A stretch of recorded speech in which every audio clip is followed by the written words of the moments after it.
This is the Cycling Over 60 podcast, episode 1, where I'm starting from. I'm your host, Tom Butler.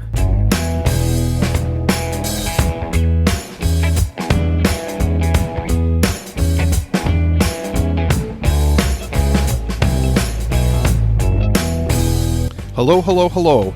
I have a confession right out of the gate, and that is that I am not over 60 years old. So where does the title of this podcast come from?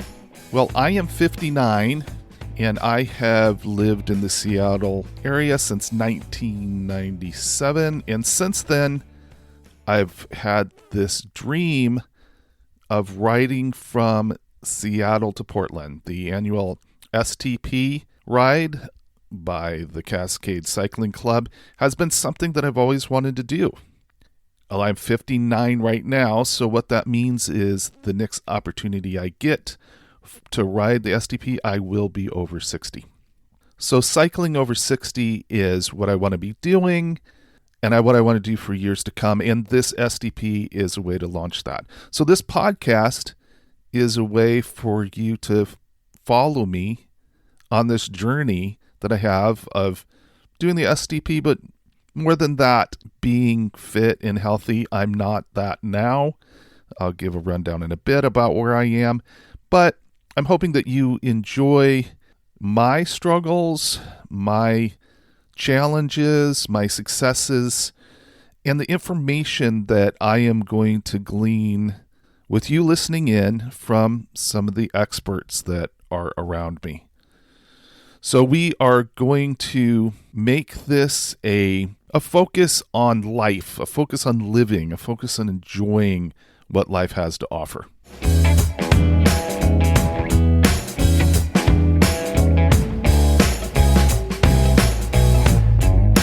If I am going to be successful with this ride, if I'm going to roll in alive to Portland after 206 miles over 2 days, there's some challenges that I'm going to have to overcome.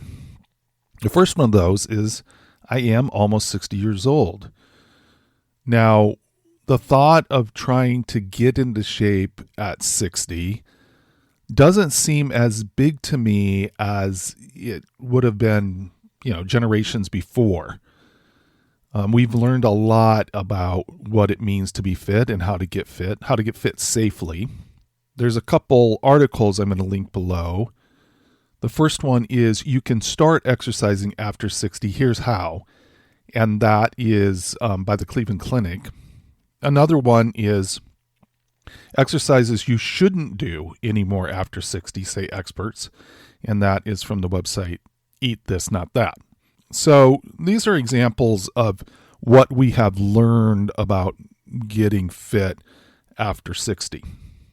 One of the things is that I'm not trying to stay fit, or I'm not trying to increase my fitness level from a baseline where I already have some fitness. I'm pretty much out of shape. I haven't been staying in shape. There have been times throughout the years that I have gotten back into shape, and then I've fallen away again. And so I'm starting from a pretty low point as far as fitness is concerned. I do weigh around 230 pounds. My ideal weight, I don't know quite how to look at that. I think it's something that I'm going to have to discover as I lose weight. But I think a good target for me is 200 pounds. I haven't been at 200 pounds in a very long time.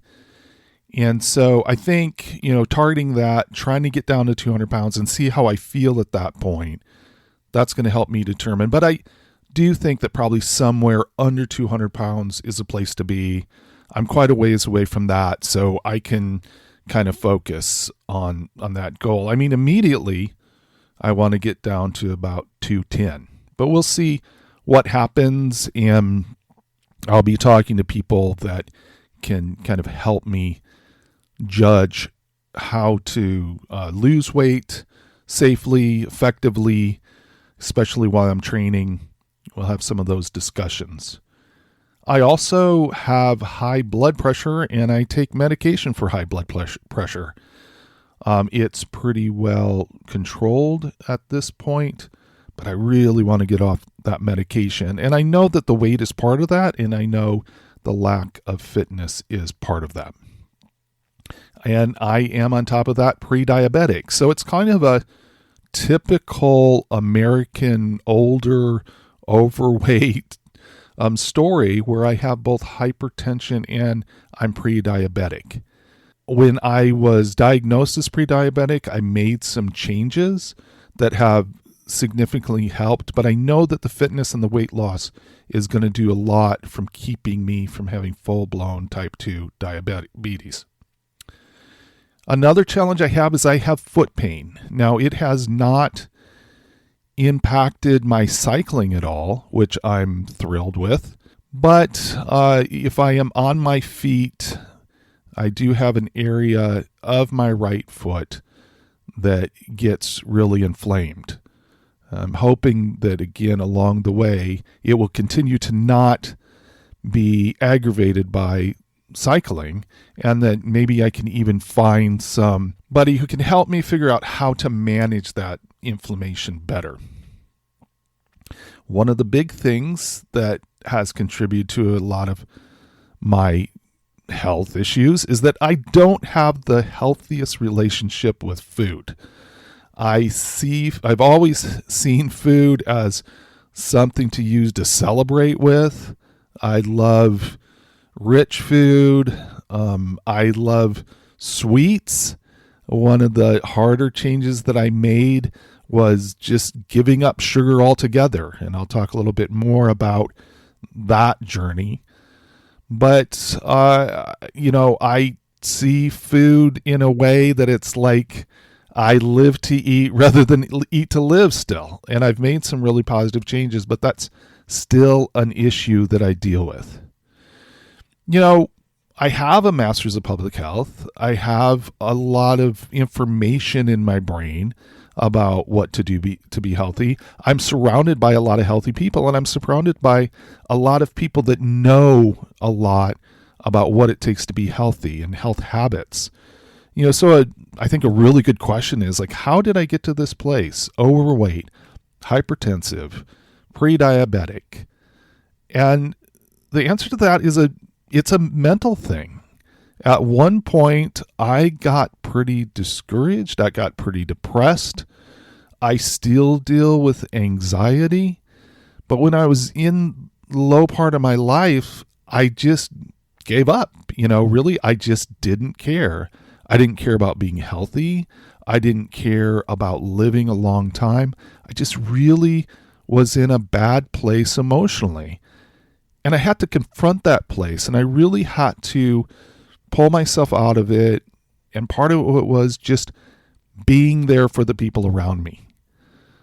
So I've done a lot of work in that arena as well, and I feel pretty good right now about my desire to be fit, my desire to be healthy. But it's, something that I'm not alone in having dealt with, or there's other people in the midst of dealing with it. I just don't care. I'm so overwhelmed by life right now. I just don't care about where my health is. Some of these things might sound familiar to you. You might have these same challenges. And if that's the case, let's communicate. Let's connect. Let's figure out together some strategies to overcome these challenges. I believe for most people, it's possible to lose weight, to feel better, to positively impact high blood pressure, to positively impact prediabetes or type 2 diabetes. So I would like to invite you to join me. Let's tackle these things together. So communicate, send a message to me.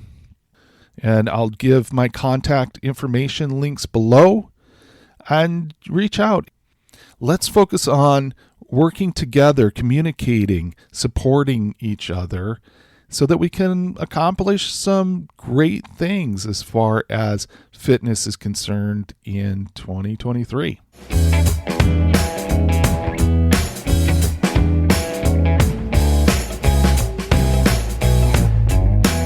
So those were some of my challenges, and now I'd like to cover some of the things that I think are advantages for me. The first one is that I have been cycling on and off for a long time. I haven't been that consistent with it, and I haven't really pushed it. As far as a form of exercise, jumping on a bicycle has been something that I love to do.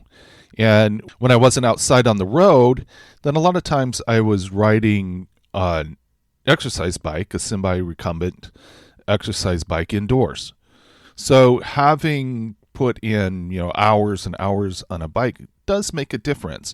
I don't think I would be attempting this ride if I hadn't had spent as much time as I had on a bike. The aspect of knowing what it's like to spend a long time on a bicycle seat alone makes a difference. But there's other things too. There's some technical things I think that come from riding in, spending a lot of time on a bike. One is I know what it's like to ride in a pace group, to ride really close together with other people and draft. Now, I feel really fortunate because another advantage I have is that I have my son-in-law that's joining me, and my son-in-law is a pretty strong cyclist. And while it can be frustrating trying to keep up with him at times, the truth is I can draft off him. I can get behind him, and he is gracious enough that he will just pedal on and pedal at my pace, and I can draft off of him. But there's a bit of it's a bit of something to get used to be that close behind a bike and to feel comfortable with it. And, I've had experience doing that. Another small thing is that I am very used to clipless pedals. And for me, when I'm riding a long way or when I'm riding up hills, then it's really beneficial to be clipped into my pedal, to be able to not only have the downstroke, but to have the upstroke, to have practice, like my pedal stroke is a circular motion and trying to get the most out of both down and up. That is something that I'm very used to. And in fact, if I get on a bike and I'm not clipped in, then there's times when I pull my feet off the pedal because I'm so used to it. And I've spent hours and hours and hours clipped in. Another thing that's related to that is that I pedal at a pretty fast pace. There's a real advantage to be able to have a high RPM, rotations per minute, when you're cycling. And we'll bring in someone to talk about that at some point, just kind of unpack from a physics perspective why that's the case. But I'm pretty comfortable at 95 RPMs when I'm cycling, and you can feel the difference. And I feel the difference when I back off, kind of the taxing on my muscles. And I do believe that going over 200 miles in over 2 days, there's a real advantage to be able to pedal at a faster pace.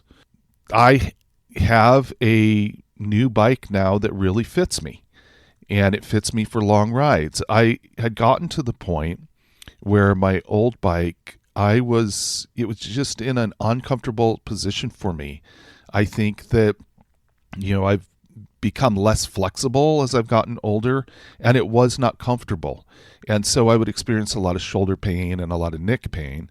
So I purchased a new bike, and it fits me well. And, I can do long rides. Now, I am not in as much of an aerodynamic position with this new bike as I have with other bikes that I've owned.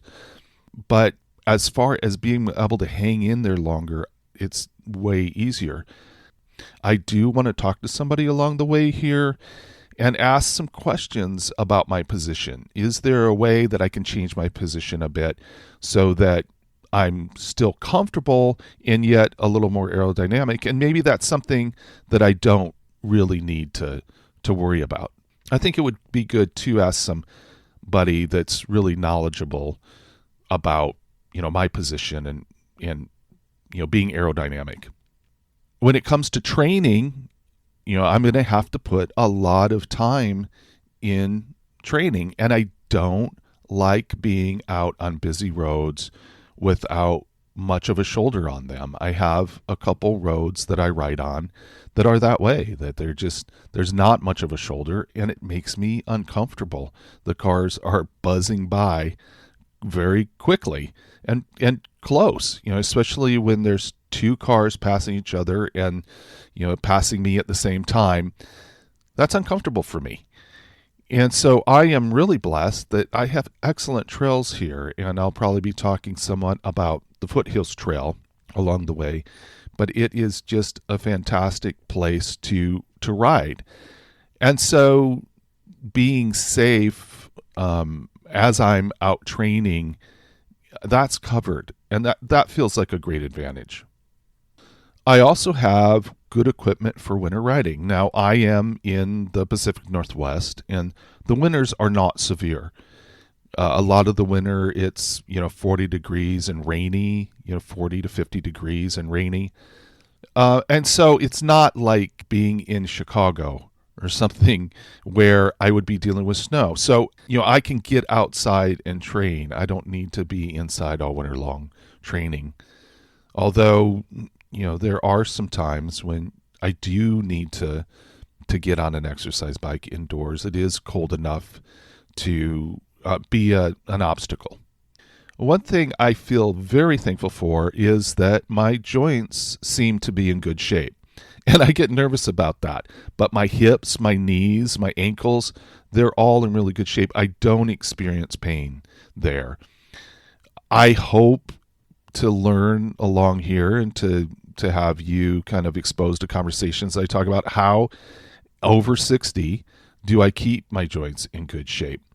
And because that, I feel, is one of the risks that I have. I am seeing a little bit of arthritis in my hands. So it's one of the things that I am going to want to get some advice on, somebody that's an expert to, really think about what can I do to keep my joints functioning as well as they're functioning now. And I do have an education that gives me some advantage, I believe. And that is both in kind of the mental side of it and also in the fitness side of it, the physical side of it. I have in the past, been educated about training heart rate and exertion and taking water in and the things that can make a big difference as far as you doing the right things. And because of that, I also have some connection with some very knowledgeable people, and I'm really looking forward to sharing conversations with them with you. And if you have any ideas of people for me to talk to, I'm looking for people that specifically think about, spend time studying, really are knowledgeable around what does it take to be fit after 60. And if you have any suggestions of people that I might talk to, or if you're someone that has some expertise in that area, please reach out. And I'd love to have a conversation with you for people to listen to. And maybe one of the biggest things is that I have a very, very good support network. I talked about that my son-in-law is going to be riding the ride with me, and that's just part of the support system.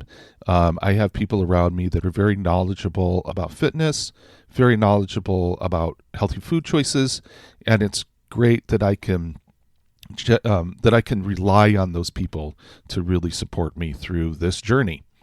In my opinion, these are advantages that outweigh the challenges that I have. And that's what really makes me feel comfortable taking this on, that I know that I can do this relying on some of the things that I just laid out here to get me through. And, again, maybe the biggest thing that I am thankful for is the people around me that are going to support me through this. So that's the end of this first episode on where I'm at. Again, I hope some of it resonated with you, and I would like to challenge you. Let's do this together. It might not be cycling for you. It might be something else. I think the information that you hear, there'll be some cycling specific information, but I think you'll find a lot of things that are just generally about how to be fit over 60. And I would love to actually have a community that builds up of people that are supporting each other, are sharing ideas on this journey of being fit after 60. So come back later on and check out the guests that are on and the information that we'll be sharing, and help steer me to as far as things you would like to hear addressed, questions that you have, and I'll see what I can do to bring in some experts to cover those. So for now, take care, stay fit, and we'll look forward to helping each other stay fit for a long, long time. Bye now.